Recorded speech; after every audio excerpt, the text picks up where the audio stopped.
Hello, hello, hello, everybody. Welcome to the On Call Coaches podcast. I'm Coach Alex. I'm here with my co-host, Coach Zane. How's it going, everybody? We are going to be bringing you live. I guess I wouldn't say live. I guess recorded, but we'll be doing this once, twice a week, interviewing coaches from our platform, oncallcoaches.com, getting their coaching stories. Sorry, don't mess with the pen, Coach Alex.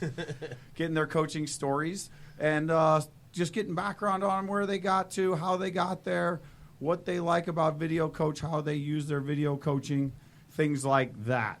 A little bit about myself. Coach Zane and I, we started St. Louis hockey training about 6 years ago. We're out of St. Louis, Missouri. DePere, Missouri, actually, we're located now.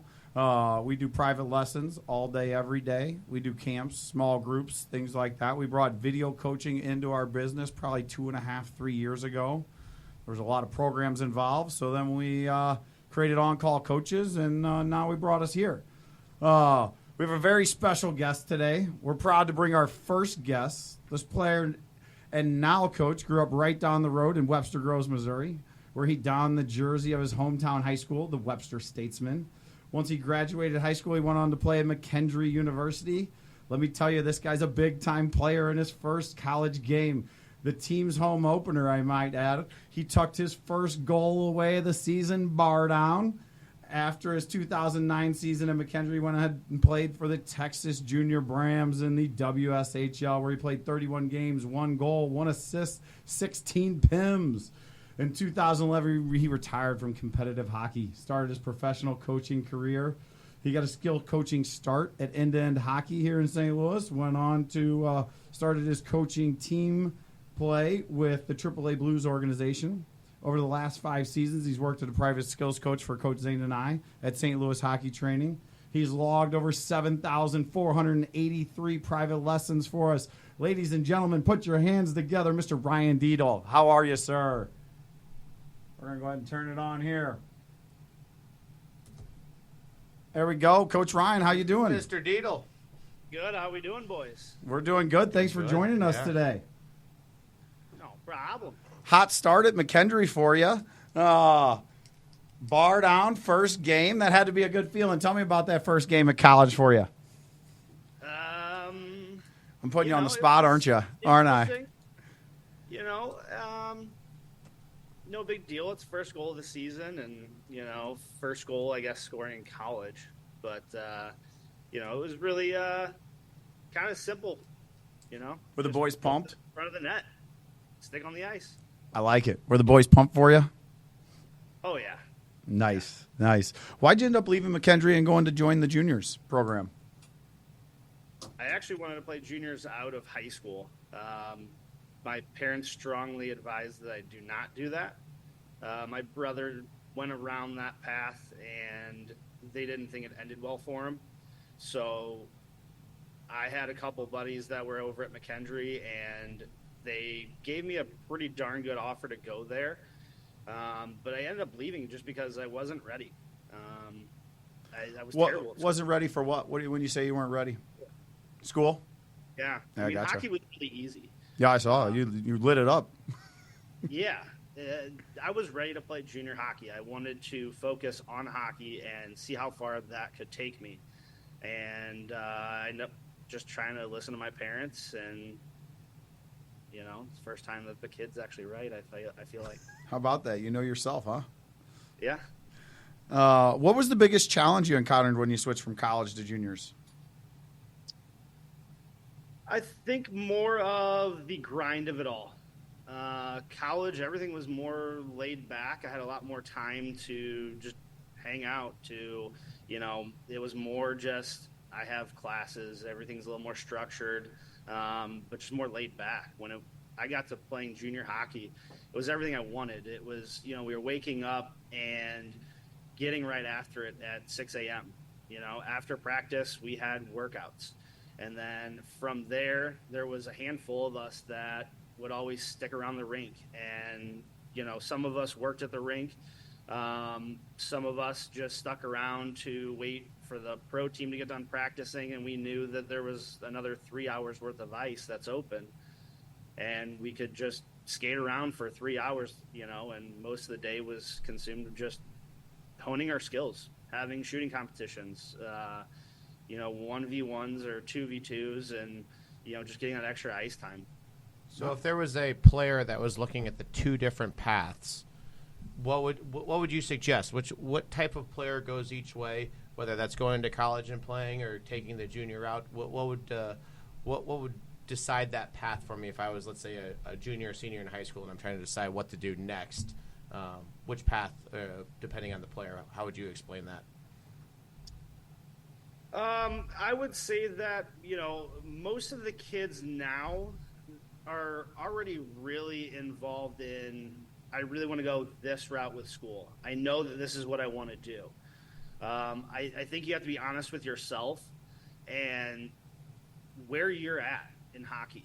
If you're at that level where you think you can go play juniors and take junior hockey to NCAA D1 or the D3 route, and you think you have a really good chance, I think then you take that route.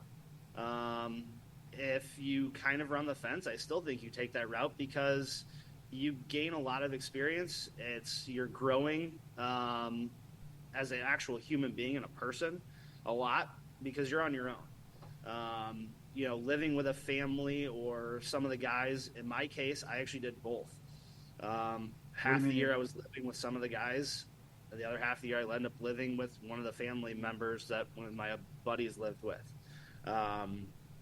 And so you grow as a human, I think, more from the junior side of it because you really have to figure out what your day-to-day is going to be. It's not scheduled for you. So I think that helps, transferring into that college world. Again, for somebody like me who wasn't ready for school, I was a terrible student. I just, I didn't study. I wanted to focus more on hockey. And, I think if I had 2 or 3 years of junior hockey in me and then went to school, I think it actually would have worked. I never went back to school. Just a little grow-up time there, go out and play your hockey, focus on that, see where it takes you, and then mature a little bit. I loved the comment about being honest with yourself. I think that's so important for players of any sport at any level, like truly understanding where you're at and being honest and open with yourself and your coaches and everybody else of what your goals are and true goals.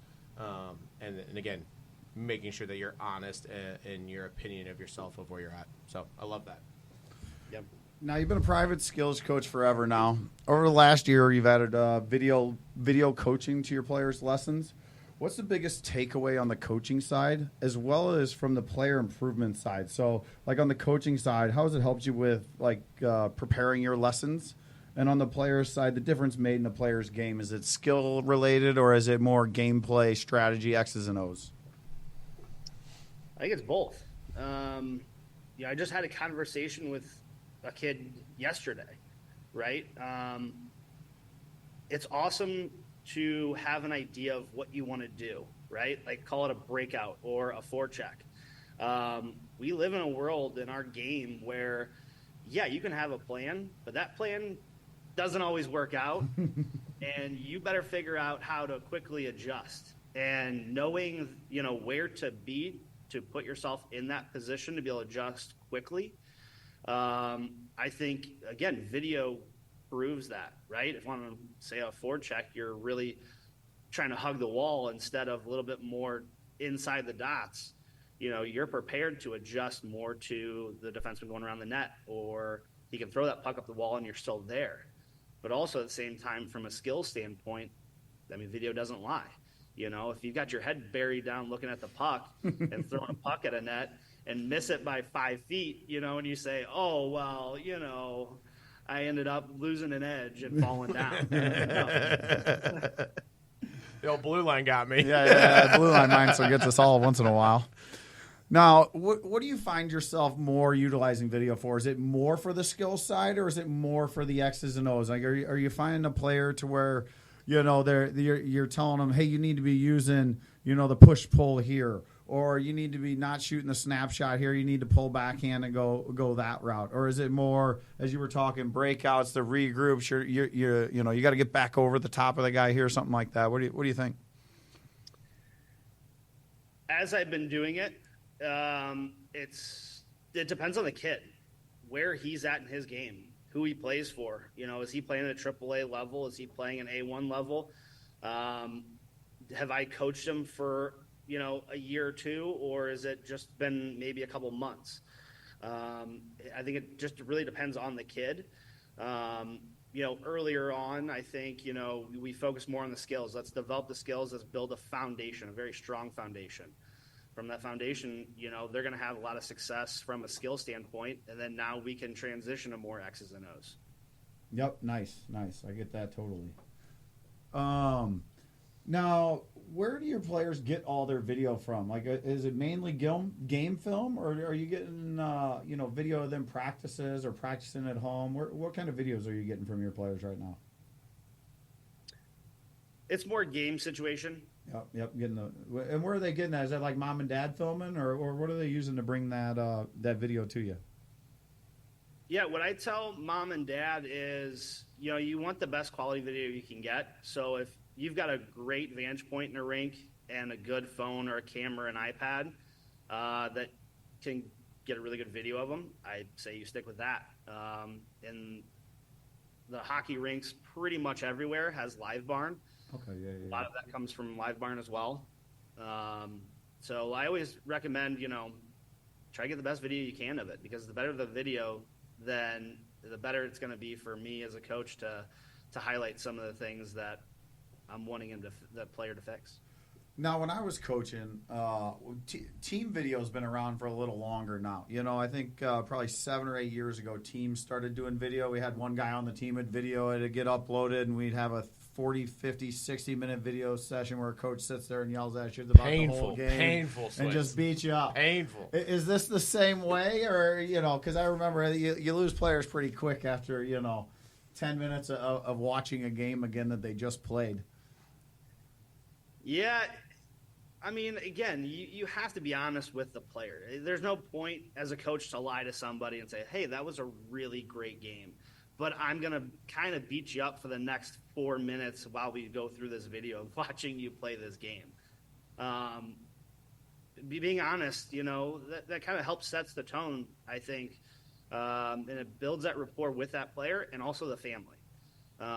Nobody wants somebody that's just going to blow smoke up their kid's rear end and say, hey, like, this is all fluff. Great job. That, to me, that doesn't help that player, and that doesn't make me a good coach if I do that. So you kind of have to be honest with them. Again, it depends on the age. Take a little bit different of an approach depending on the age of the kid. But I think there has to be a little bit of a, fun side of it too. If a kid's falling down, making a turn, I think you kind of make a little bit of a joke like, well, that dot really jumped out at you. And that's my personality too. I joke around a lot. So, how have the kids been receptive to you in video? So, we always hear the horror stories of mom and dad sitting down and talking about what they did right and wrong in a game and kind of beating their kid up on the car ride home. How receptive are players to you with video review and making changes in their game? Really receptive. Again, I think you hit the nail on the head. I'm not coming from a standpoint of let me beat you down. My first thing is I tell them, hey, listen, we're going to get better. I got to highlight some of the things that we did wrong so we can get better. I love that spin. I love that mental state that you put the player in when you say, hey, I'm here to help you. You're now on their team. You put yourself on their team instead of the opposition just beating them up. That's a really good. I love that, coaches. Like, make sure we're using that when we're talking to our players. Put yourself on their team and don't make yourself an adversary. You're here to help. You're here to guide. And I think from a parent standpoint, they're always on the other team. When they sit in the front seat and yell back at their kid or screaming from the stands, even worse, they're putting themselves on the other team against their kid, where you put yourself on the same team as a helping hand and a guide rather than adversarially. Working together. Yeah, exactly right. I love that. All right. Sorry, I didn't mean to interrupt you there, but I wanted to make that point. That was awesome. All right, Dietz, tell us, what do you cost? How much video time do you recommend the parents send to you? And what's the best way for them to get your video? My rate right now is $5 a minute. Yep. I think 2 minutes, maybe 3 tops. I don't want video of you scoring a goal. I want video. You don't want the highlight reel from the game? That doesn't help, right? I want some, 1 or 2 shifts, of us making a mistake, possibly the same mistake. Usually. You make the same mistake in different areas, which really helps highlight what we need to fix. And the best quality video you can send me, the better. Awesome. Well, Dietz, I appreciate you meeting with us, taking the time today. I know you're busy.